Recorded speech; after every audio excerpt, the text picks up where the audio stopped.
নামাজে দাঁড়ানো অবস্থায় আমরা যে প্রথম তাকবীরটা বলি সেই তাকবীরটার নাম হচ্ছে তাকবীরে তাহরিমা।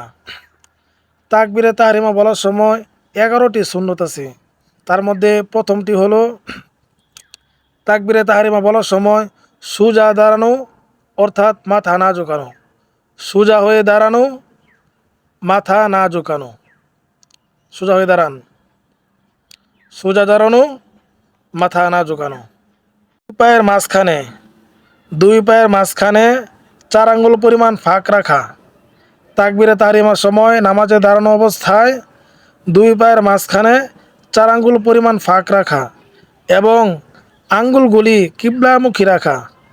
আঙ্গুলগুলি কিবলার দিকে রাখা।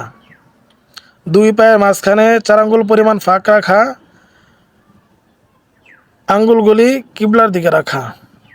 3 নাম্বার, মুক্তাদি তাকবীরে তাহরিমা, ইমামে তাকবীরে তাহরিমার পর সাথে সাথে হওয়া। আমরা যখন ইমামের পিছনে নামাজ পড়ি তখন আমরা হচ্ছি মুক্তাদি, আর যিনি নামাজ পড়ান উনি হচ্ছেন ইমাম। ইমামের পর মুক্তাদি হাত উঠানো, হাত বাঁধা।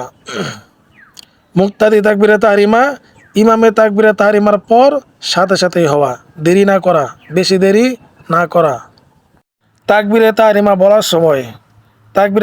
বলার সময় পুরুষদের জন্য হাত কান পর্যন্ত উঠানো। পুরুষদের জন্য হাত কান পর্যন্ত উঠানো। হাতের তালু কিবলার দিকে রাখা। হাতের তালু কিবলার দিকে রাখা।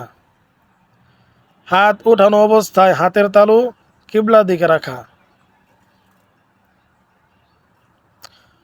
হাতের আঙ্গুলগুলি স্বাভাবিক অবস্থায় ফাঁকা রাখা, মিলিত যাতে না হয়। আঙ্গুলগুলি স্বাভাবিক অবস্থায় ফাঁকা রাখা। হাতের তালু, ডান হাতের তালু বাম হাতের তালুর কবজির পিঠের ওপর রাখা।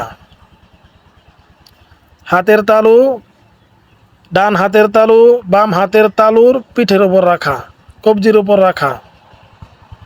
ডান হাতের বিদ্যা ও কুনুষ্ঠাঙ্গুলি দ্বারা বৃত্ত বানিয়ে, ডান হাতের বিদ্যা ও কুনুষ্ঠাঙ্গুলি দ্বারা বৃত্ত বানিয়ে বাম হাতের কবজিকে আঁকড়ে ধরা। বাম হাতের কবজিকে আঁকড়ে ধরা। অবশিষ্ট 3 আঙ্গুল বাম হাতের কবজির পিঠের ওপর বিছিয়ে রাখা। অবশিষ্ট 3 আঙ্গুল বাম হাতের কবজির পিঠের ওপর বিছিয়ে রাখা। নাভির নিচে হাত বাঁধা। নাভির নিচে হাত বাঁধা, সানা পড়া। সুবহানাকাল্লাহুম্মা ওয়া বিহামদিকা ওয়া তাবারাকাসমুকা ওয়া তাআলা জাদ্দুকা ওয়া লা ইলাহা গায়রুক।